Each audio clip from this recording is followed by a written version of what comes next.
3 minutes. That's all it took for a white woman to call the police. And for President Ibrahim Traoré, leader of a nation, to be handcuffed like a criminal, simply because he was a black man walking through a quiet, expensive neighborhood. No entourage, no sirens, no press. Just him. A man who wanted 2 days of peace, 2 days to breathe, to feel human again. Without titles, without cameras. But in the wrong skin, even silence becomes suspicious. This isn't just a story about one man mistaken for a threat. It's about a world that still chooses fear over understanding, skin over soul. And here's the truth. The story you're about to hear is fictional, but the pain, the prejudice, and the questions it raises are heartbreakingly real. Every scene may be imagined, but for millions around the world, this is not imagination. It's memory, it's reality. So ask yourself, if power couldn't protect him, who's speaking up for those who have none? The departures hall of Charles de Gaulle is a living tide. Loudspeakers crackle gate changes, rolling suitcases rattle like distant rain, and 1,000 languages weave one restless hum. In the middle of it all, a tall man in a plain charcoal hoodie slides through the current unnoticed. No diplomatic pin on his chest, no circle of suited security, only a worn canvas backpack slung over one shoulder and a folded boarding pass pinched between two fingers.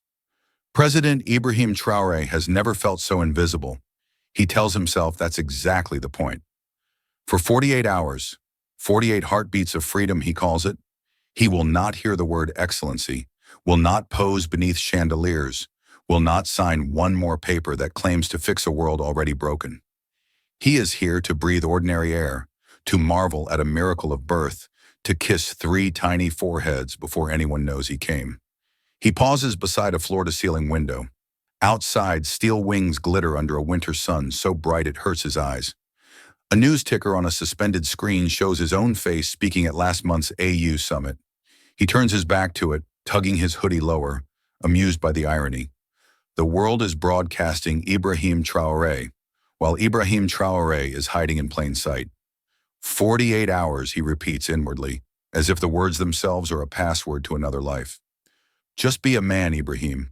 A man with a family and a suitcase and no entourage. That's all. A flight attendant hurries past, almost clipping his elbow, then murmurs, "Pardon, monsieur," without recognition. The small triumph makes him smile. But a question needles the back of his mind. If power can vanish so easily in a crowd, what else can vanish? The thought hangs unanswered, like contrails dissolving in an empty sky. The plane touches down 90 minutes later in a neighboring country whose government believes he is attending a private investment colloquium, an itinerary handcrafted as smoke and mirrors by his chief of staff. Instead of the VIP exit, Ibrahim files off with economy passengers, shoulders brushing strangers who will never know a head of state just borrowed their overhead bin. Outside arrivals, January air cuts clean and sharp across his cheeks. Drivers hold tablets flashing corporate logos. No one holds his name. That too is planned. He crosses the taxi lane alone, heat rising from grates in the asphalt like the breath of the city itself. The driver is a middle-aged man with music low on the radio and a rosary hanging from the mirror. Ibrahim slides into the back seat, heart thrumming with a childlike mischief. "Hotel Meridian, please," he says in practiced French. The driver nods, oblivious. The taxi merges into traffic, swallowed by towers of glass and billboards. From the rear window, Ibrahim watches the airport recede, a kingdom placed gently out of reach.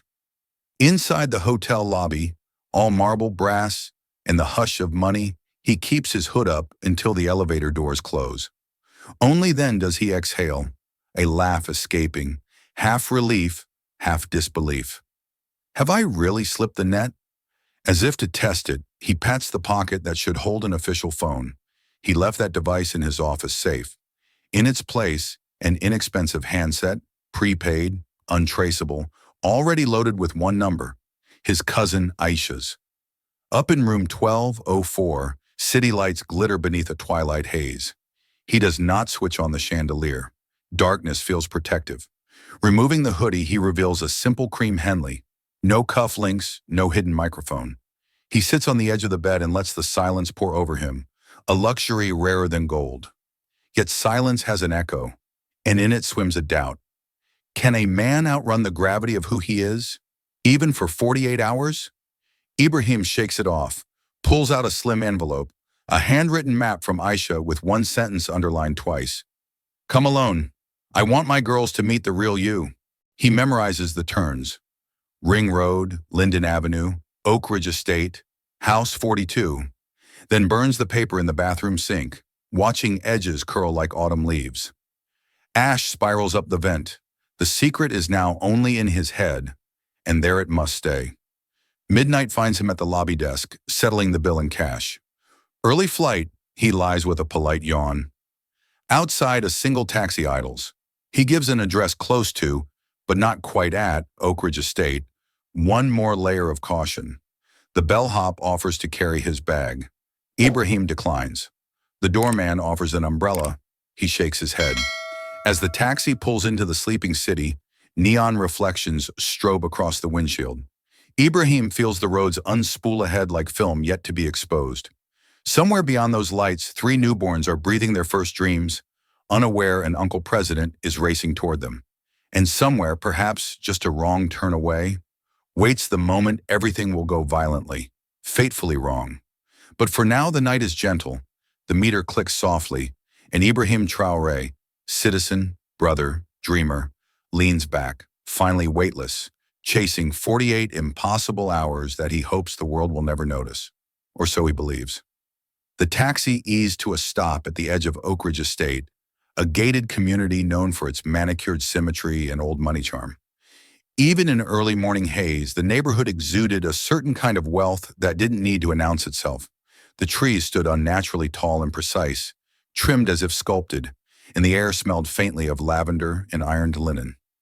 Ibrahim Traoré stepped out slowly, his sneakers landing on pale stone tiles so clean they seemed unused. He tipped the driver, gave a polite nod, then closed the door gently behind him. The taxi hummed away, disappearing into the curve of the estate road, its red tail lights fading like the last note of a symphony. Silence fell. He turned to face the homes, large white facades with wide glass windows stretched in both directions. No numbers were visible, no street signs, no guards at the gates. Just one elegant house after another, quiet as secrets. He reached into his back pocket and froze. The paper. His hand searched again. Front pocket, jacket lining. Nothing. Panic whispered in the back of his mind, low and cold. Then the realization struck, hard and certain. The map. The hand-drawn directions from Aisha. The underlined note. He had burned it last night. Burned it. Confident he had memorized the key turns. But now every house looked the same. He instinctively reached for his phone. But when his thumb brushed the screen, it didn't light up. He pressed again. Black. No battery icon. Nothing. The device had died sometime during the night. Ibrahim stood still, his breath catching just for a second. He looked up and down the lane. There were no people walking dogs, no joggers, no children on bicycles. Only stillness and symmetry and shadows. He walked slowly down the pavement, trying to summon the map in his mind. Right at the fountain, left at the tall fence. But which fountain? There had been one near the entrance, yes, but the estate seemed to wrap around itself in circles. House 42, he thought. But none of the homes had visible numbers, just gates, stone walls, and security cameras perched like robotic owls. The kind of place where unexpected visitors are either guests or intruders. The wind shifted. A light breeze earlier had become something more restless, curling around his ankles, tugging at his sleeves. Even the sun, so gentle earlier, now felt colder, its rays muted by gathering clouds. The branches overhead trembled, and with them, so did something in his chest. He turned a corner, unsure if it was the one he meant to take. The streets here looped in gentle bends, forming crescents and cul-de-sacs. Everything was too perfect, too polished. Even the silence was designed. After 10 minutes, he paused near a corner bench shaped like a curled leaf. He sat briefly, rubbing his temples, then stood again. Another turn, another row of homes. Nothing. No faces, no signs. Only the soft buzz of sprinklers watering grass that didn't need it. That's when the doubt started creeping in louder. What if this was the wrong estate altogether? What if Aisha had moved? Had she said Oakridge or Oakfield? Was it Avenue or Lane? It struck him then how easily the powerful can become powerless, not by force but by circumstance. One forgotten note, one dead phone, one quiet street, and suddenly a man known to millions was just a stranger wandering where he didn't belong. Still, he kept walking, his eyes scanning for anything familiar. A blue mailbox, a flower pot shaped like a giraffe, a welcome mat with the word blessed. Anything. Nothing. Another gust of wind pulled at his shirt. This time it carried with it a feeling that was harder to shake, a sense that he was being watched. He looked up. A camera turned slightly, a curtain flicked shut. A dog barked once, muffled by thick glass. He adjusted the strap on his shoulder and turned again, trying not to look uncertain, though he felt it in every step. One more turn, he told himself. Just one more street. Somewhere far in the distance, a school bell rang. Or maybe it was a chime from a smart home. He couldn't tell anymore. The estate had swallowed him whole. And within that silence, just beneath the hum of electric fences and unseen gazes, a quiet tension began to rise. One that would soon snap, and with it, change everything. But Ibrahim didn't know that yet. He was still walking, still searching, still hoping that on the next corner, the next street, he'd see a familiar face. Or at the very least, a door that would open with kindness. The sun had climbed higher now, casting crisp shadows beneath every trimmed hedge and marble column. The estate was a portrait of controlled luxury. Lawns cut with laser precision, hedges trimmed into perfect spheres, flower beds exploding in calculated bursts of lavender, rose, and white hibiscus. Not a leaf was out of place. Not a blade of grass dared rebel. It was beauty on a leash, and it was silent. Too silent. Ibrahim Traoré slowed his steps. There was something unnatural about the stillness, not just the absence of noise, but the absence of life. It was the kind of silence that listened. Every house was closed shut, curtains drawn tight, driveways empty. Cameras, small and discreet, were positioned like eyes behind sunglasses, watching, recording, judging. He approached the edge of a driveway and stopped in front of a white house with high, arched windows and flower boxes overflowing with pink hydrangeas. The gate was slightly open. The house looked lived in, perhaps even warm, at least from the outside. And there at last was something, a welcome mat with the word home, etched in gold cursive. It felt like a small invitation, or at least not a warning. He stepped carefully through the gate and up to the door, his heartbeat steady but not calm. He rang the bell once, short and polite, and took a step back. A moment passed, then another. Finally, the door cracked open, revealing a woman in her early 60s, wrapped in a thick cream sweater, silver hair pinned back neatly. Her face was unreadable at first, neutral, almost disinterested, but then her eyes scanned him, his clothes, his skin, his presence. The neutrality vanished, her lips thinned, her eyes narrowed, her arms folded across her chest like a barricade. "Yes?" she asked sharply, her tone already 2 steps ahead of suspicion. "Good afternoon, ma'am," Ibrahim began, voice even, calm. "I'm very sorry to bother you. I'm looking for my cousin. She lives in this estate. She just gave birth to triplets, and I came to visit. But unfortunately, I left the address at my hotel, and my phone has died. I was hoping—" She cut him off mid-sentence, voice rising like a sudden gust of wind. "What are you doing here?" Her eyes darted past him as if expecting backup. "This is a private community." "I know, ma'am. I came by taxi. You people always have a story," she snapped. "You walk around here like you belong, but you don't. This is a safe neighborhood. We don't allow strangers to just wander through. I understand, but I'm really just looking for—" "Don't lie to me." She took a step forward now, disgust visible on her face. "You're either here to steal or to scout for someone who will. That's what your kind does. I've seen it before." Ibrahim's shoulders remained relaxed, but a sharp ache rose in his chest. "Please, I have no bad intentions. I'm visiting from Burkina Faso. My cousin Aisha lives here. She just had babies. I'm the godfather. You think I'll hand you my phone? She barked, almost laughing. So you can run off with it? I said leave now, before I call the police. I'm not here to cause trouble, he said, gently but firmly. I just need to call her. 1 minute. She'll explain everything. But she was already backing into the house, slamming the door halfway shut while dialing on a sleek silver phone. I'm calling the cops. Right now. The door closed completely. Ibrahim stood alone on the porch, breathing slow, deliberate.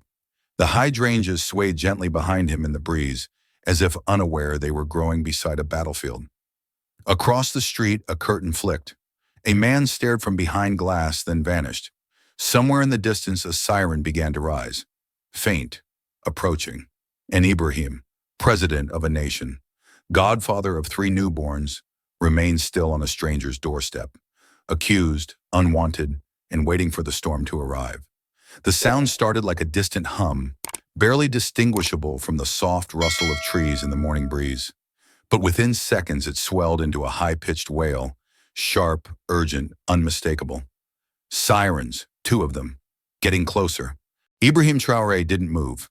He stood on the porch where the woman had left him moments ago, arms relaxed at his sides, heart steady but heavy.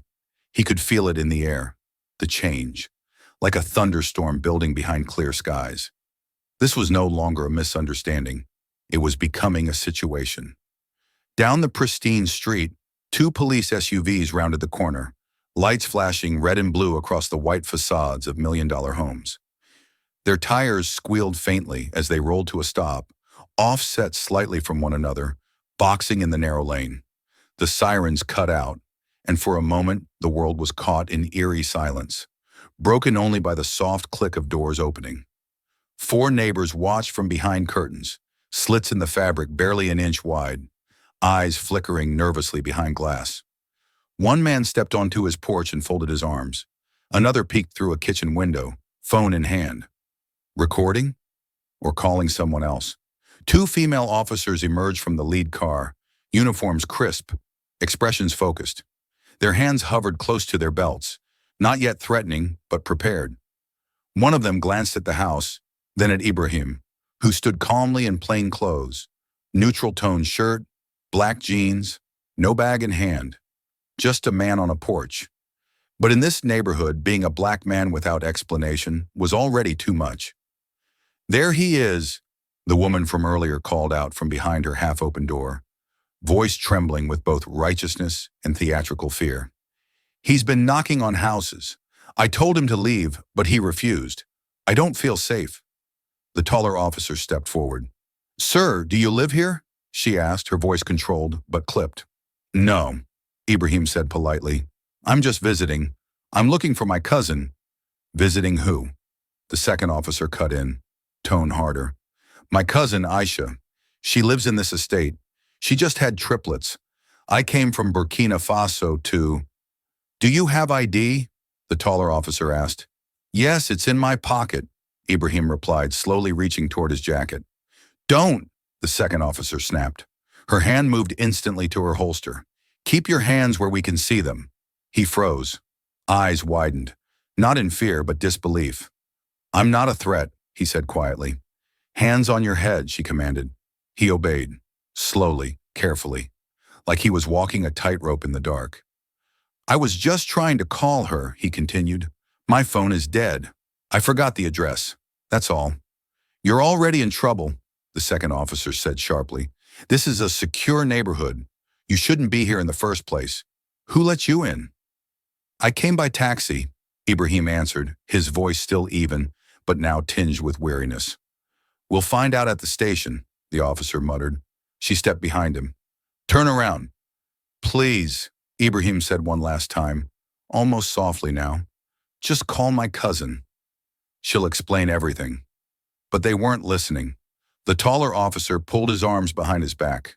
Cold steel wrapped around his wrist with a mechanical click. The man on the porch across the street folded his arms tighter, watching silently. The woman who had called the police watched from her door, chin lifted, arms crossed, satisfaction blooming on her face like victory. Serves him right, she muttered, too low for anyone to hear, but the venom clung to the air. Ibrahim was led down the steps, not resisting, not protesting. The flash of red and blue lights danced across his face like cruel confetti. He ducked his head slightly as he was placed in the back of the police SUV, not in shame, but in an effort to shield the last of his dignity from the spectators. The doors slammed shut. The engines rumbled. The crowd behind the curtains watched the show end with a blink.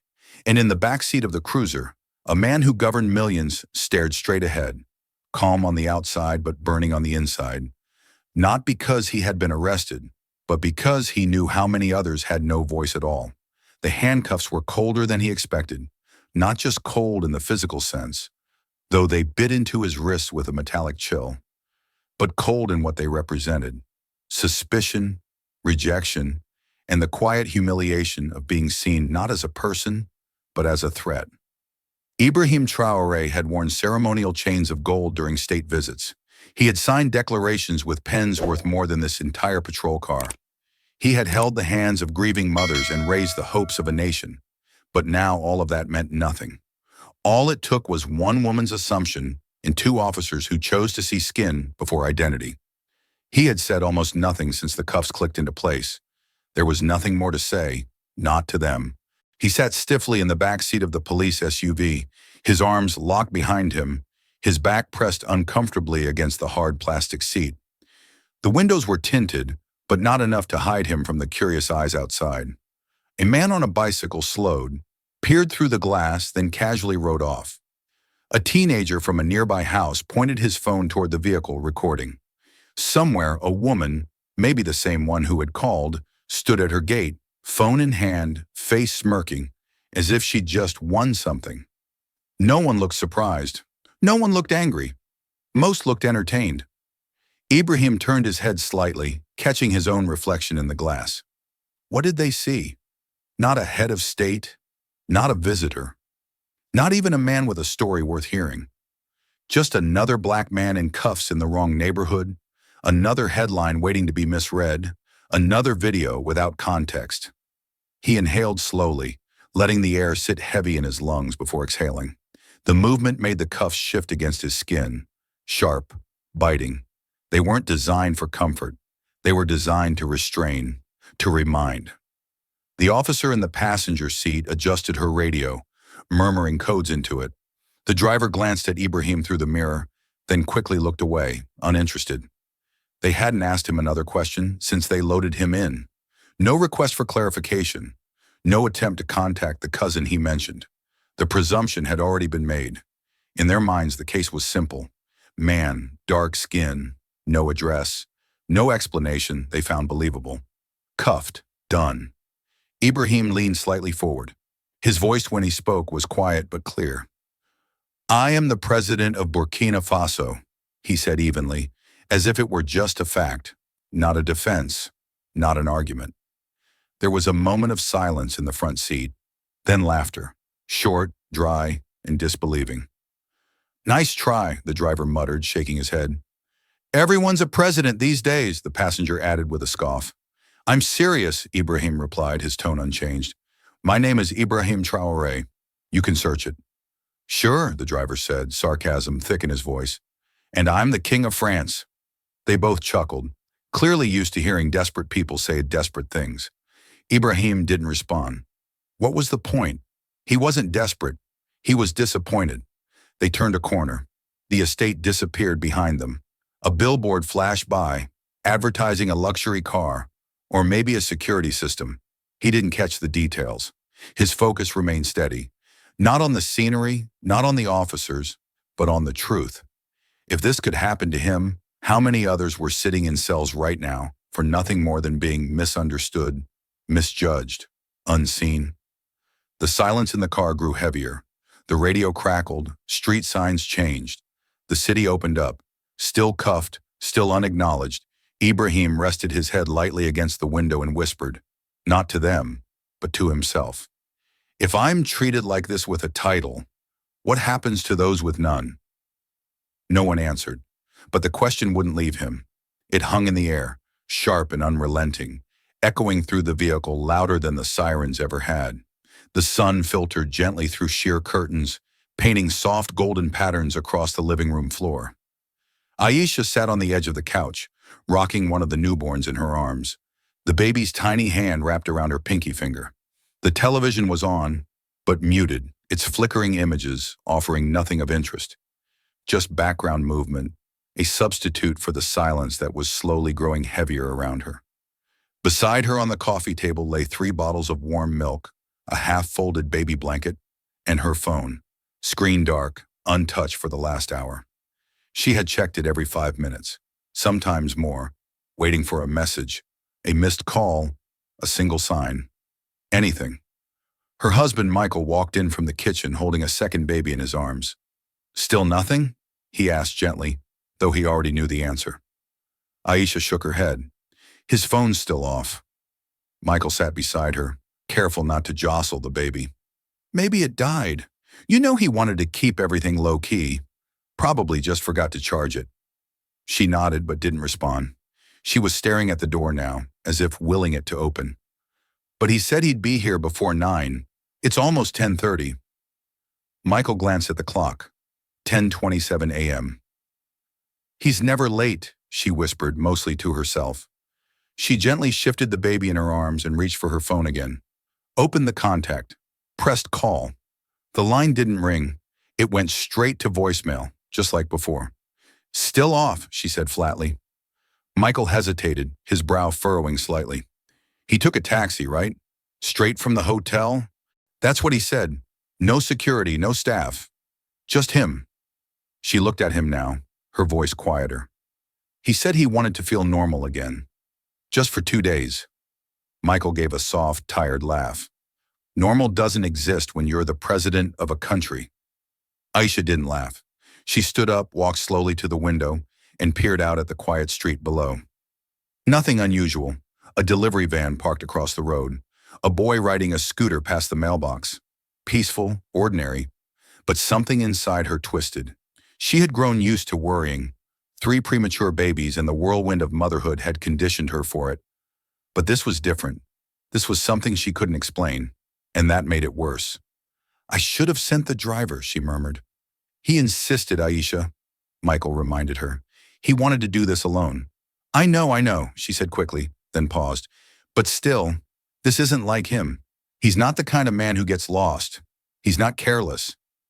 Michael stood up now, bouncing the baby gently against his shoulder. Maybe the cab got stuck in traffic. Maybe he had to stop for directions. There could be a dozen simple reasons. She turned to him slowly. Or maybe something happened, and nobody knows because no one's expecting a head of state to be walking around without a motorcade. He didn't answer immediately. The weight of her words settled between them. "I could call the hotel," she suggested. "Maybe he left later than we thought." Michael nodded. "That's a good idea." She grabbed her phone again, scrolling, dialing, waiting. "No answer at the front desk," she said a moment later. "I'll try again." Michael glanced at his own phone, then hesitated. "Do we call the police?" he asked quietly.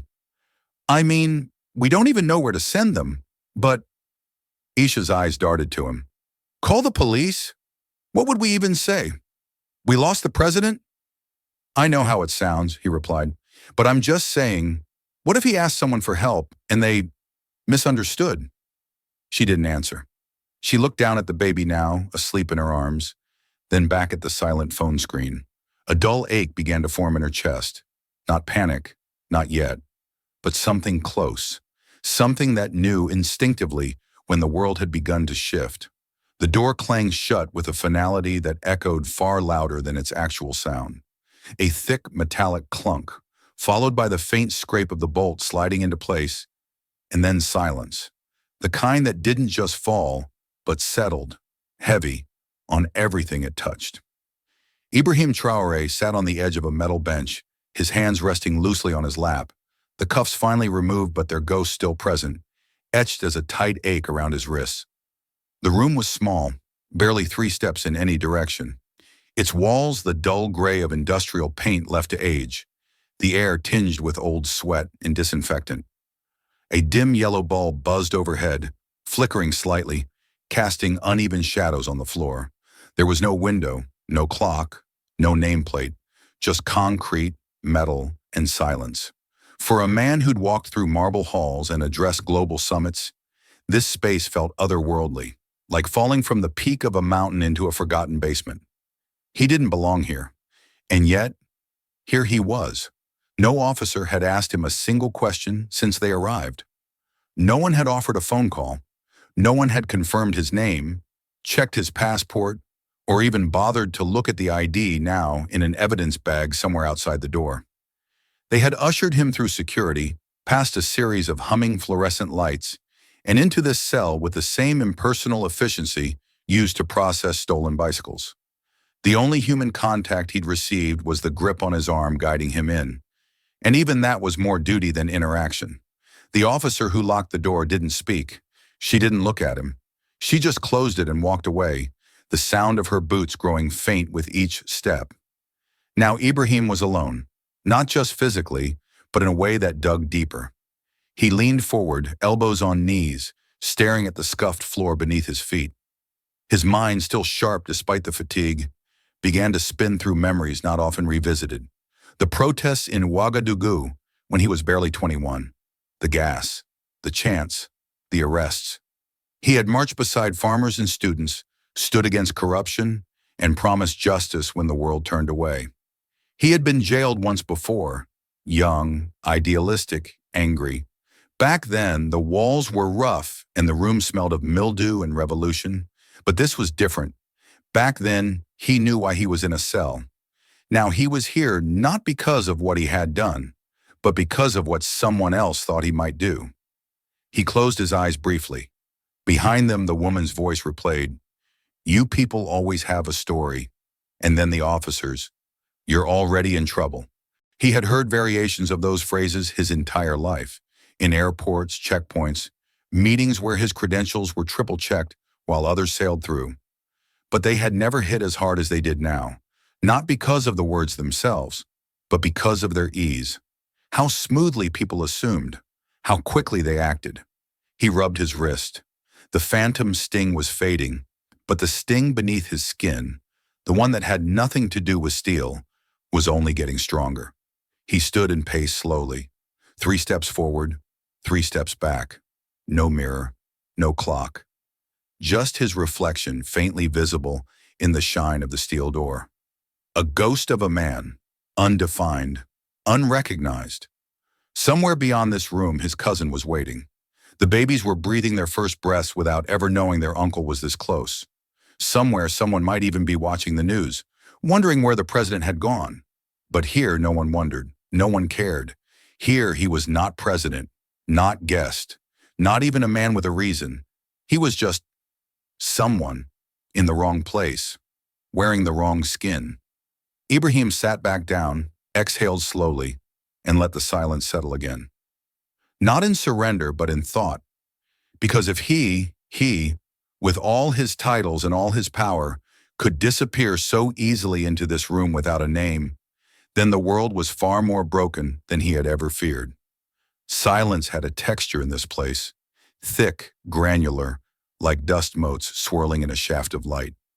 Ibrahim sat with his back against the wall, knees drawn up, and let the quiet press into his ears until it almost became a sound of its own. If I were an ordinary man, what would become of me? The question floated up from somewhere deep, startling in its simplicity. Ordinary, a word he had not used for himself since youth, when dreams of justice were still uncomplicated and the world felt malleable under the heat of conviction. He pictured his parents standing on the cracked earth of their village, the evening sun turning everything gold. His mother, strong-armed and gentle-voiced, telling him that a man's value was measured by how he lifted others. His father, hands calloused from the fields, insisting that courage without kindness was just another form of tyranny. They had sent him to the capital with a suitcase full of dried mangoes and a heart full of belief that their son could change something larger than himself. If they could see me now, locked in a room no wider than a cattle stall, because a stranger feared my skin, would they think I had failed, or would they simply grieve that the world had not changed enough? The bulb overhead flickered and buzzed, a lazy wasp trapped in glass. He closed his eyes and another memory crept in. 19 years old, standing atop a makeshift stage fashioned from wooden shipping crates, shouting into a sea of raised fists. He had spoken then about bread prices, about farmers crushed under debts, about the dignity stolen when people must beg for what should be their birthright. The air had smelled of sweat and tear gas, but his lungs had been full of something sweeter: hope. In that moment, he wasn't a future president. He was a voice among many, carried by the same wind. Now the only wind was the recycled air from a vent above his head, and the only fists were the ones his memories raised. He pressed a thumb into the center of his palm and tracked the beat of his pulse. Slow, steady, ordinary. The word returned, but this time it felt heavier, edged with irony. Ordinary people did not get second chances in rooms like this. They became statistics, misdemeanors, priors, mugshots that followed them like shadows long after the cuffs were gone. Footsteps echoed beyond the steel door. An officer passed the narrow window, eyes flicking toward him for a fraction of a second. The look was almost bored, as if Ibrahim were a package awaiting transfer. Nothing urgent, nothing human, just an administrative burden. The officer's keys rattled, then silence reclaimed the corridor. Ibrahim exhaled through his nose, sensing how invisibility and hypervisibility could coexist. Unseen when you need help, glaringly visible when someone wants to assign blame. He let his head rest against the wall and recited silently a line from a speech he had given at the United Nations. Human rights are not granted by power, they are recognized by conscience. Delegates had applauded, cameras had flashed, and pundits had praised his eloquence. But applause cannot unlock a jail cell, he thought. Conscience cannot bloom where fear is watered daily. Another flash, a childhood library with cracked leather chairs, where he first read Baldwin and Achebe, and understood that stories could pry open minds as surely as crowbars. Those pages had taught him that dignity was not a privilege handed down, but a light carried within. Yet here, beneath a jaundiced bulb, his own light felt dim, shuttered by walls and the casual prejudice of strangers. The door window darkened. The same officer returned, slid a paper cup of water through a slot, and left without a word. Ibrahim stared at the cup, half full, half empty, then drank, tasting metal and something else. The bitter reminder that mercy given without eye contact is no mercy at all. If I were an ordinary man. The thought came again, quieter now, as if ashamed of its persistence. He pictured an alternate self, no title, no entourage, stopped on a sidewalk, questioned, cuffed, perhaps roughed up for resisting the indignity of ignorance. Would anyone film it? Would anyone care? Or would the world scroll past the footage, labeling it unfortunate but inevitable, another glitch in an otherwise functional system? He set the empty cup on the floor, its plastic crinkle the loudest sound in the room. Sitting there, he realized why the silence felt so heavy. It was filled with all the voices that should have been speaking up but weren't. The woman who could have offered a phone, the officers who could have verified a name, the neighbors who could have stepped outside and asked a simple question instead of hiding behind curtains and cameras. The bulb flickered again. Ibrahim straightened his back. Silence might weigh on him, but it would not break him. I cannot be ordinary, he told himself, not while so many ordinary people still need someone to prove that dignity is not negotiable. The room had no name, but his purpose did, to turn every moment of dismissal into a demand for recognition, not just for himself, but for the countless faceless others still waiting in rooms exactly like this one. The hum of the fluorescent light above him faded into the background as Ibrahim's mind drifted, not in panic or despair, but in something colder: recognition. This wasn't new. This wasn't even surprising. It was just a sharper version of something he had lived with his entire life. He closed his eyes and remembered Paris, 15 years ago. He had just turned 20, a student with a government scholarship, full of dreams and debate points, fluent in French and optimism. That winter night, he had been walking back from the university library, wrapped in a second-hand coat, backpack slung over one shoulder.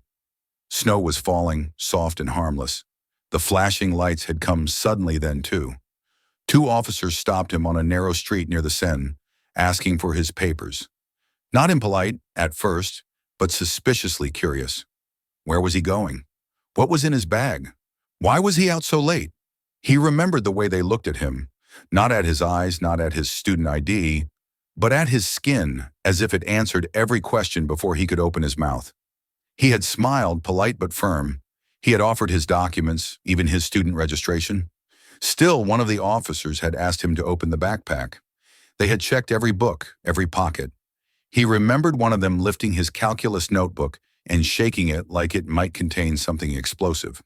Then, after 10 minutes of scrutiny, they handed his things back with a vague grunt and walked away. No apology, no acknowledgement of the inconvenience. He had stood there for a moment afterward, watching their backs retreat into the snow, and whispered his first real adult thought about the world. They didn't see me. They saw what they feared. Now, years later, with a presidential seal embossed on his business cards and his speeches broadcast to millions, it hadn't changed. The uniform might be different, the language more subtle, but the lens was the same. Not long ago, he had arrived at a private event in Geneva, scheduled to speak on climate justice and sustainable development. Dressed in a tailored navy suit, flanked by aides, he had approached the entrance with confidence, only to be stopped by a security guard who asked, "Are you with catering?" Ibrahim had answered gently, "No, I'm delivering something else." The man had let him pass eventually after checking the guest list 3 times. Even then, even there, among dignitaries and diplomats, the assumption came first. Because it wasn't about who he was, it was about what he looked like. Ibrahim opened his eyes again and stared at the blank door in front of him. These walls were not unlike the invisible ones he had always navigated. His title didn't shield him from them. No passport could erase the pause in someone's voice, the nervous glance, the tightening grip on a purse or a child's hand when he stepped into an elevator. The truth stung because it was so ordinary. They don't see me. They see what they've been taught to fear. That fear, unchallenged, became habit. That habit, institutionalized, became policy. That policy, unexamined, became a system. And that system had put him in this cell.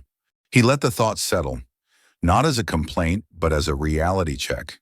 He didn't hate the woman who had called the police. He didn't even hate the officers who had handcuffed him.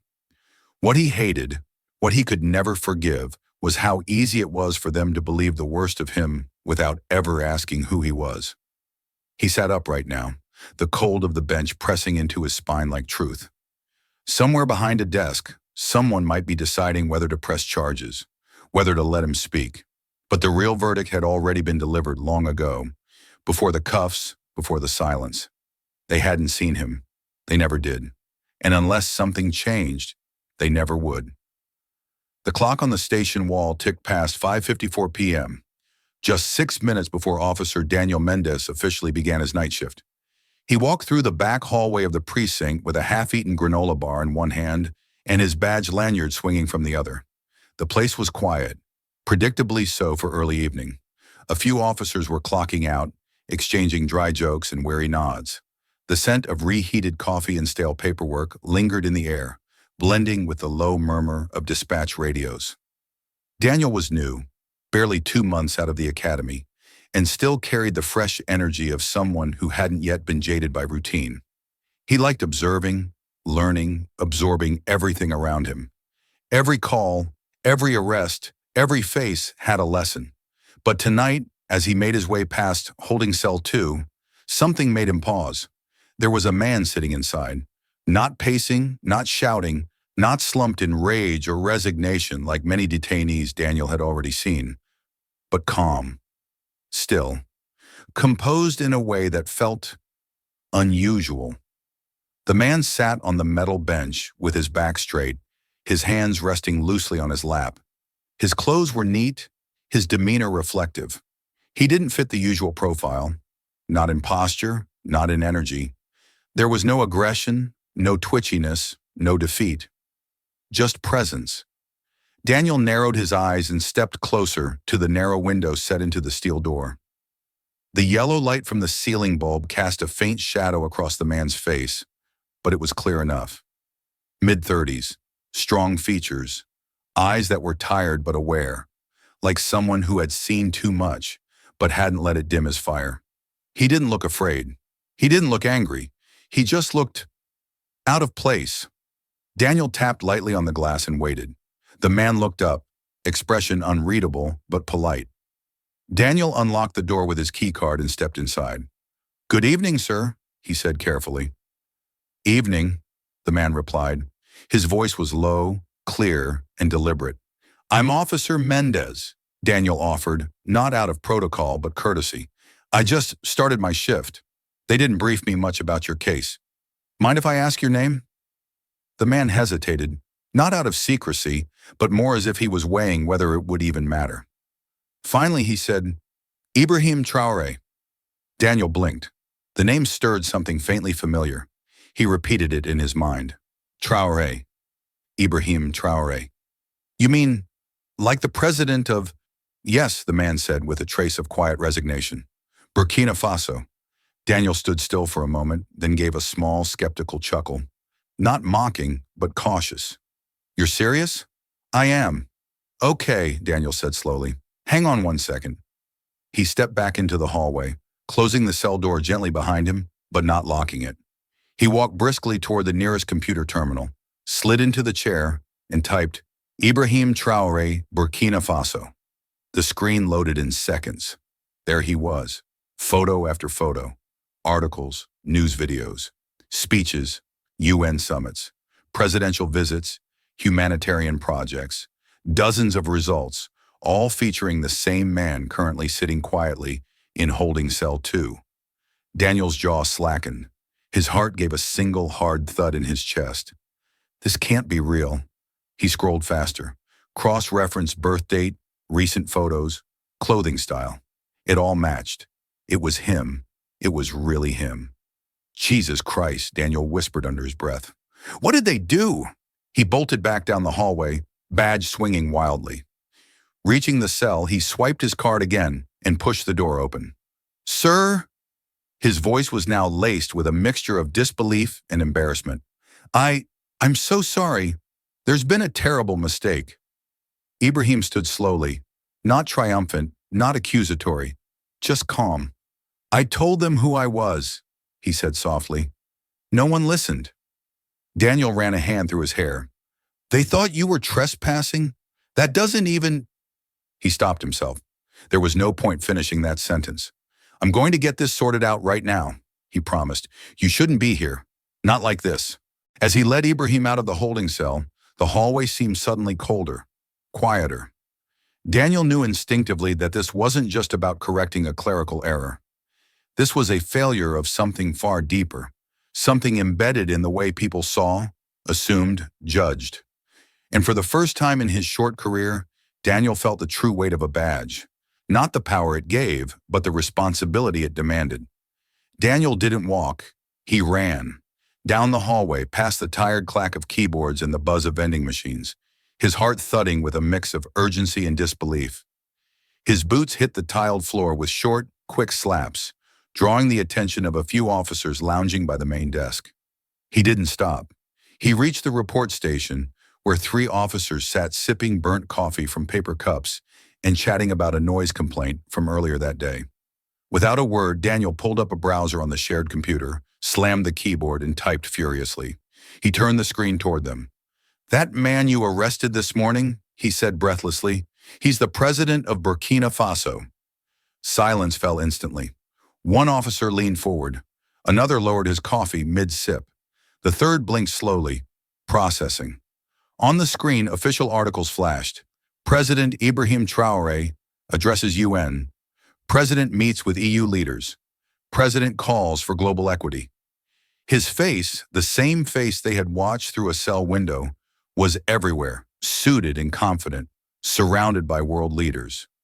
"No way," muttered one of them, a female officer who'd been part of the morning shift. "That can't be right." "It is," Daniel snapped, voice sharp with disbelief. "I verified it across 3 government sites. That man has been sitting in a holding cell for hours, and no one bothered to check his ID." The second officer, a heavy-set man with graying temples, gave a weak, defensive laugh. "Come on, we've heard that one before. Everyone says there's someone important." "That's not a defense," Daniel shot back. "That's an excuse. You didn't even look." A long pause stretched in the room. The laughter faded. The weight of the truth pressed down like a lead blanket. Another officer, standing in the hallway now, whispered, "Should we call the chief?" Daniel didn't wait. "I'll do it myself." Within minutes, the precinct turned into a hive of murmurs.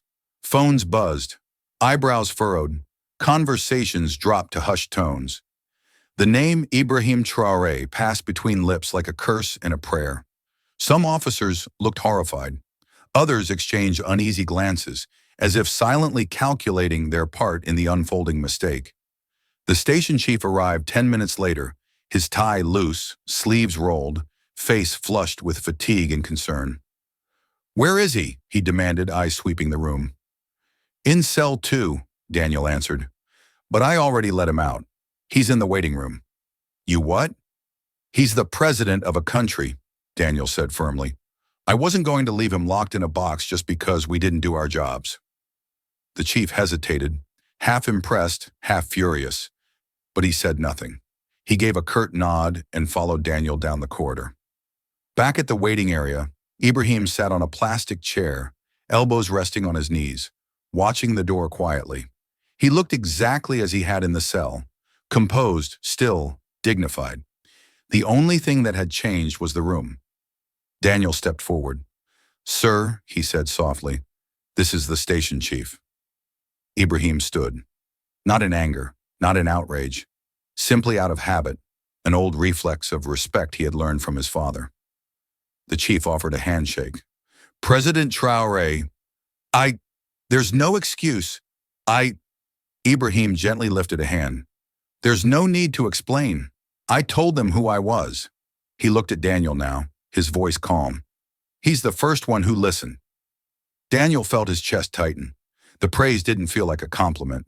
It felt like an indictment of everyone else. "I'm deeply sorry," Daniel said, his voice low, "for everything. The treatment, the assumptions, the silence." Ibrahim gave a faint smile. "You weren't the one who judged me."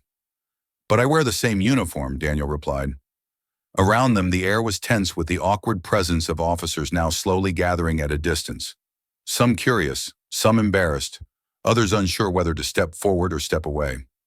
One of the female officers, the one who had handcuffed him that morning, approached hesitantly.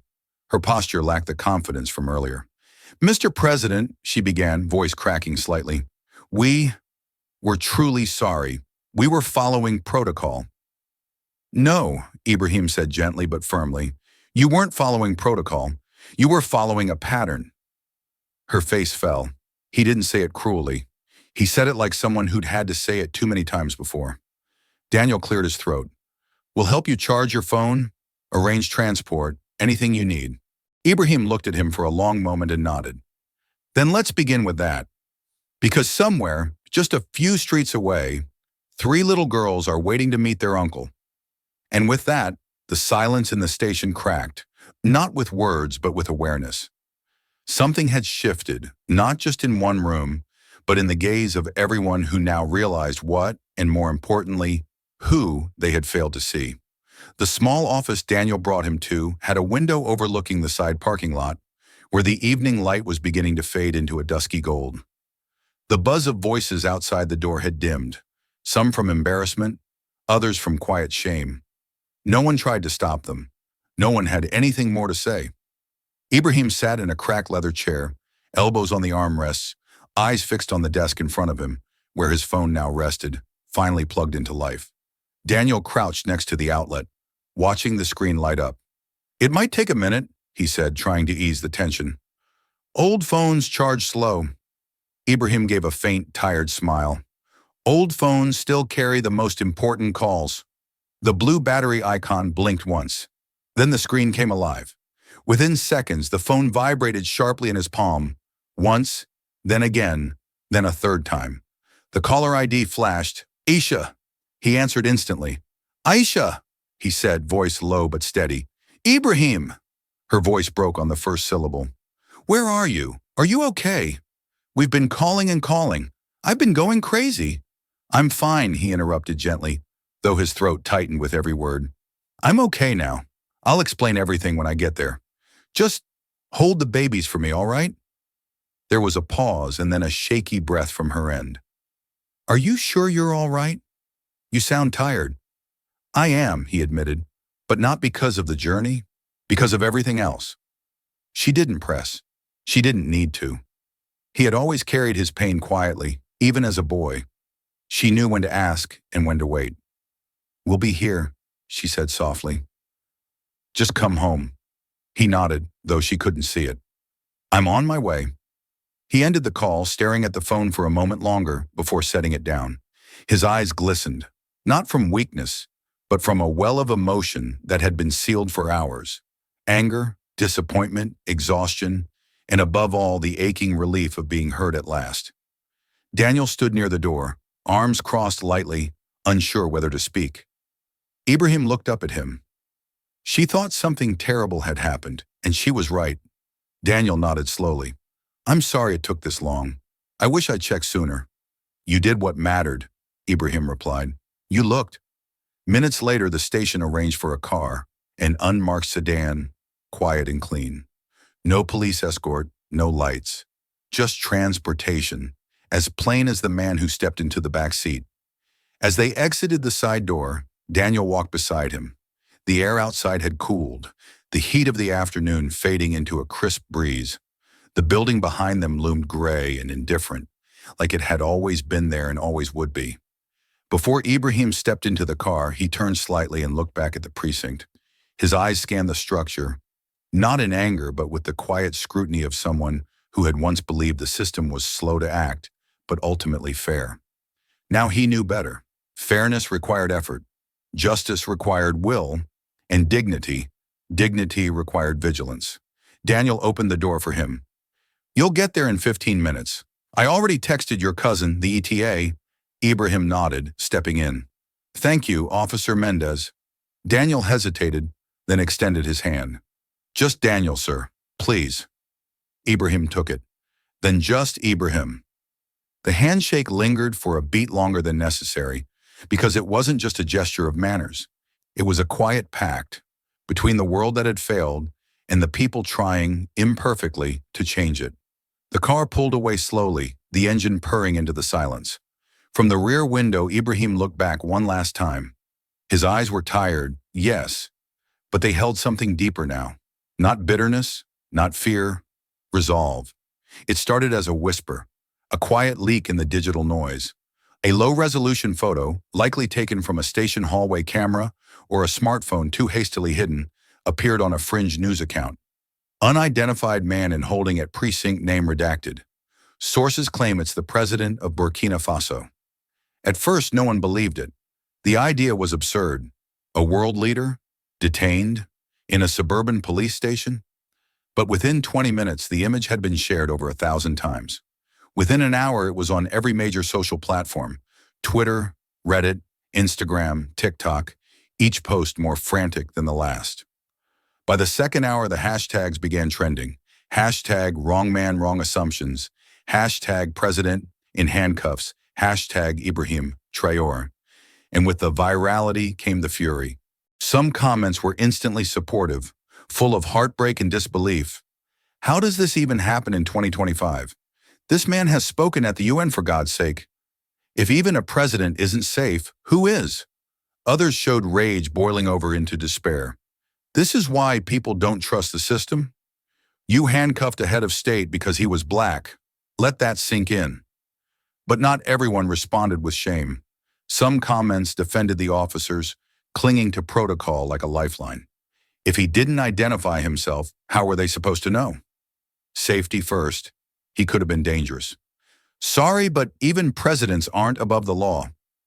Others were more overtly cruel, revealing the undercurrent of fear and ignorance still coursing through society.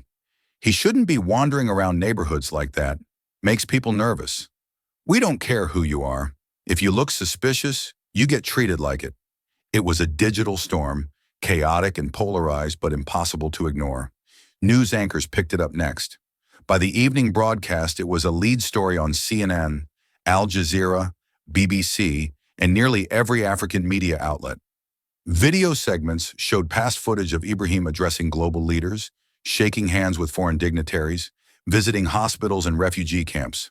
The contrast between those images and the grainy still from his detainment was jarring.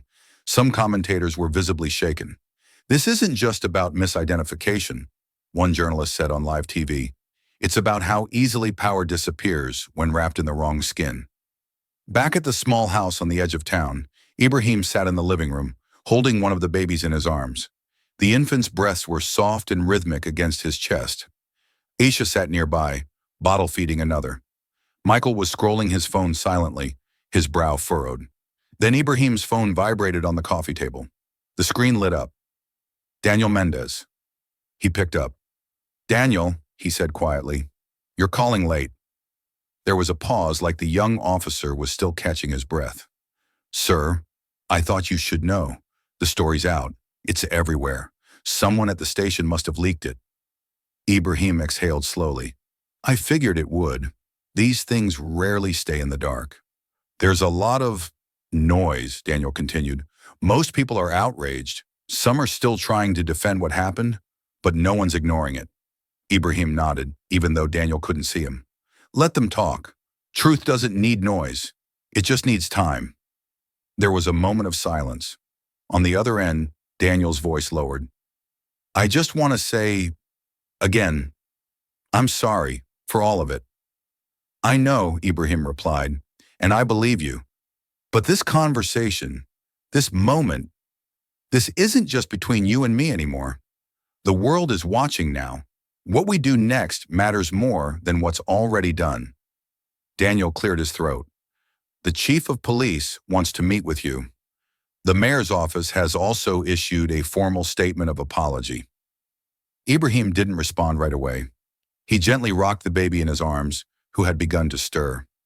Outside the window, the quiet neighborhood that once rejected him now felt impossibly still.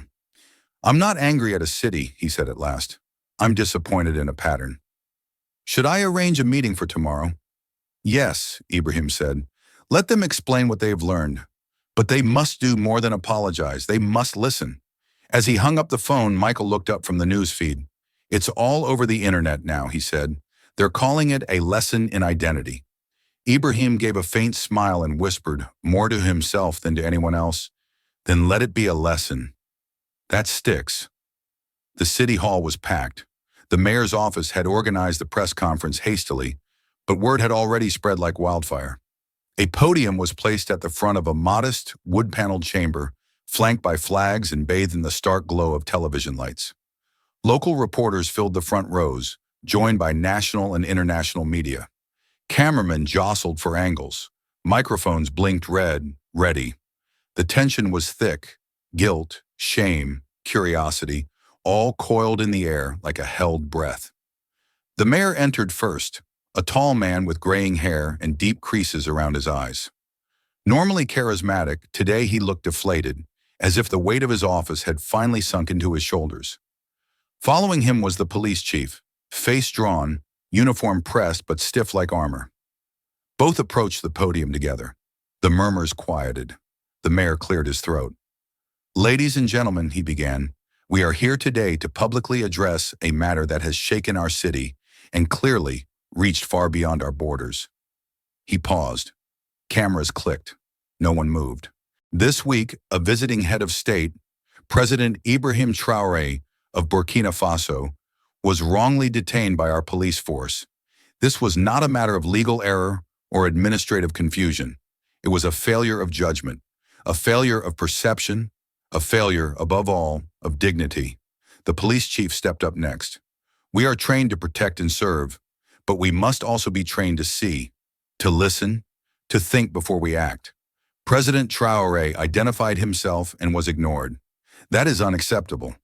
On behalf of the department, I offer our full public apology to him, his family, and the people of Burkina Faso." There was a beat of silence, then footsteps. Ibrahim Traoré entered the room with quiet authority. He wore no suit, no medal, no polished lapel pin. Just a simple gray shirt and black slacks. His presence needed no embellishment. As he approached the podium, the room held still, not out of protocol, but respect. He took a moment before speaking, letting his gaze sweep across the room. His voice, when it came, was calm, even. steady. "I did not come here to embarrass anyone," he began, "nor did I come to cause headlines. I came to visit my cousin, who had just given birth to 3 beautiful daughters. I came for family, for peace, for quiet." He let the words settle. "But I was not met with quiet. I was met with suspicion, with fear, with judgment, before I could even say my name." A few reporters shifted in their seats. One camera zoomed closer on his face. "This is not about one woman who called the police, nor is it solely about the officers who responded. This is about the reflex we have allowed to grow in our societies. The reflex to fear before we ask, to accuse before we understand." He looked briefly toward the mayor and the police chief. "I accept your apology," he said, "not because it fixes what happened, but because accountability is a first step toward change."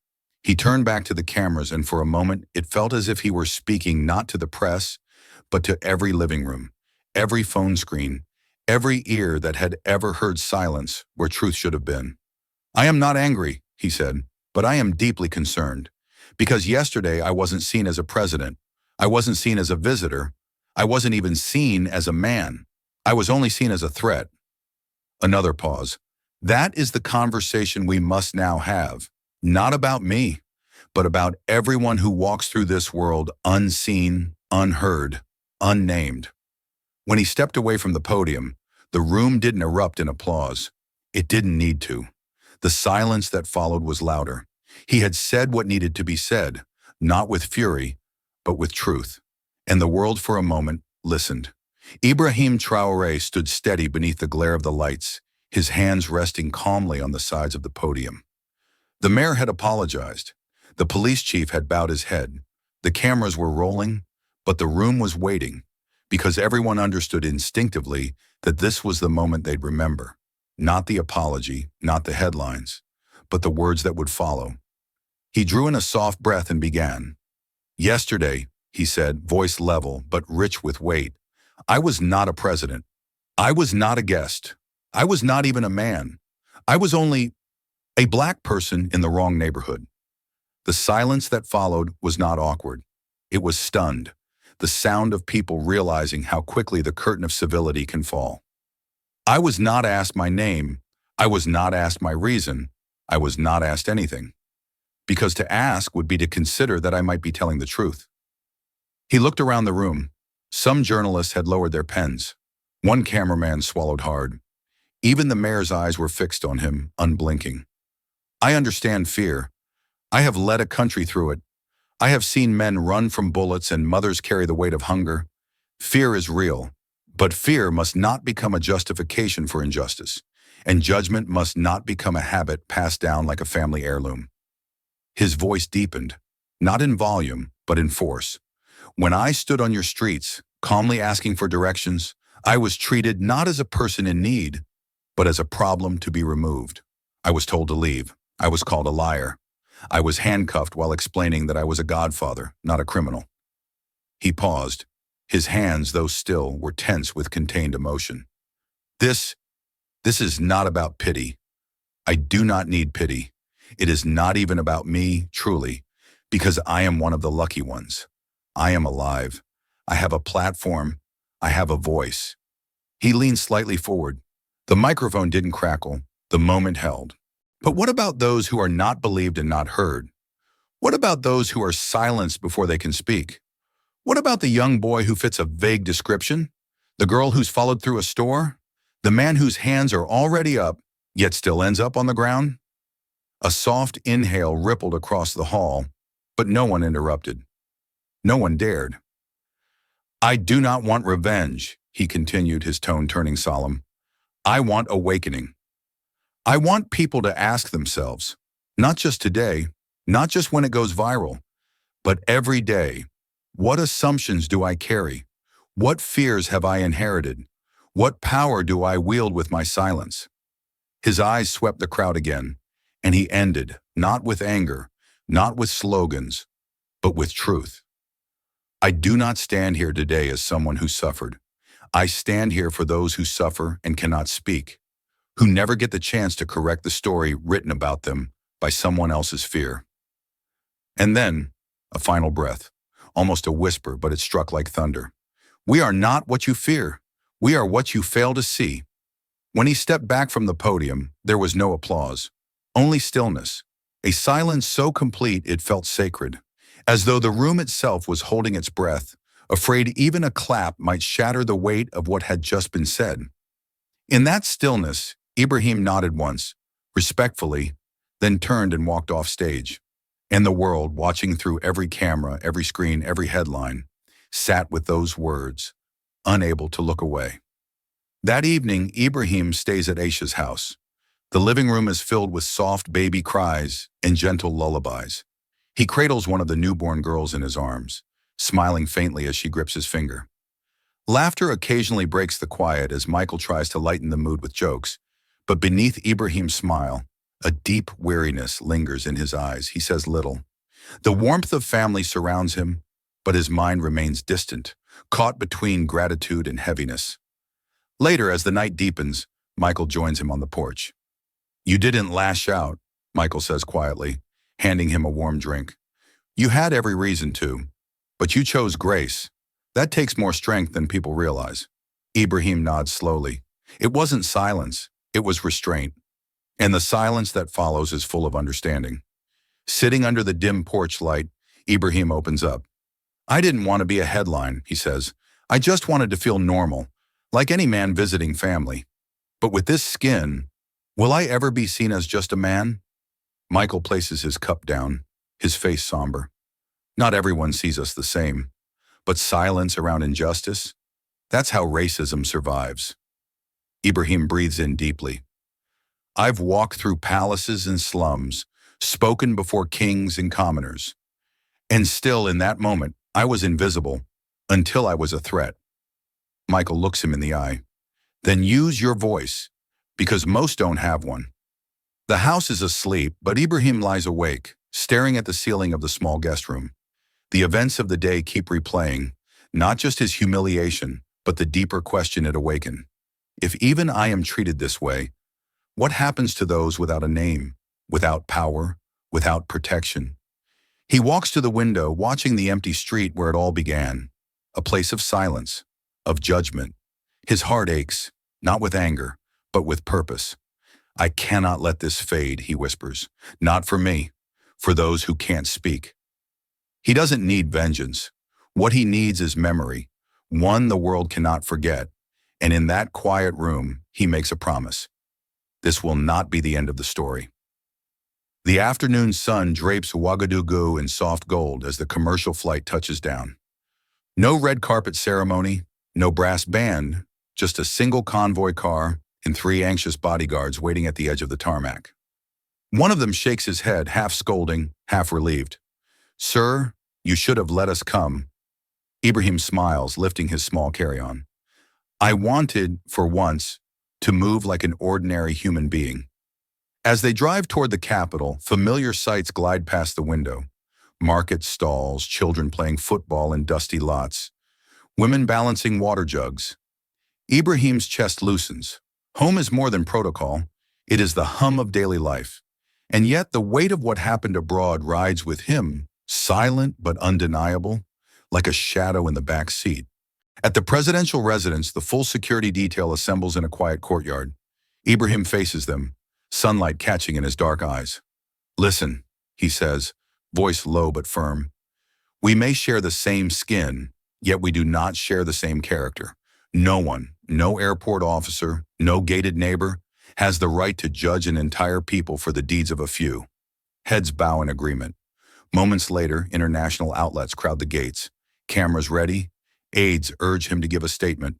He shakes his head. "I've said enough. The world must think for itself now." He walks inside, leaving reporters shouting questions that echo unanswered against the stone walls, their lenses fixed on a closed door, and on their own reflections.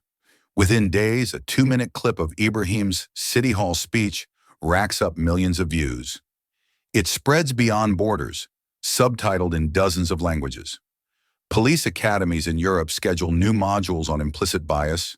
Corporate HR departments circulate the video under the heading, "See before you judge." In one training room, an officer in training asks, "What do we do when we witness injustice?" The instructor taps the spacebar. Ibrahim's recorded voice fills the room. Don't return hate with hate, but never be silent.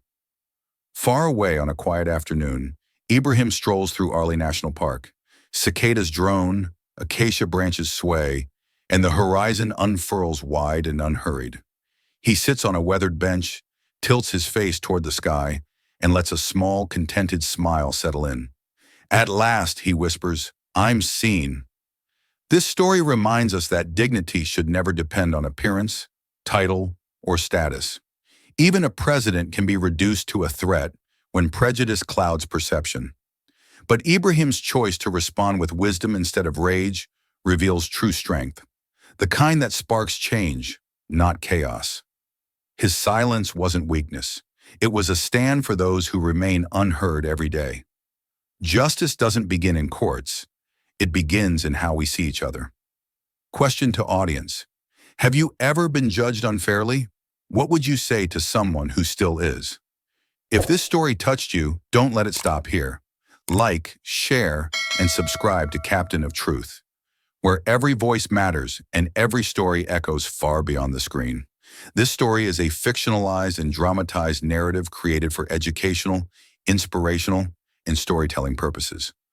While it may be inspired by real public events, people, or societal issues, it includes imagined dialogue, reconstructed scenes, and character interpretations meant to highlight broader themes of justice, dignity, and resilience. Any resemblance to actual events or individuals beyond public knowledge is purely coincidental. We do not intend to defame, mislead, or harm, but to invite reflection and meaningful conversation. Thank you for watching Captain of Truth.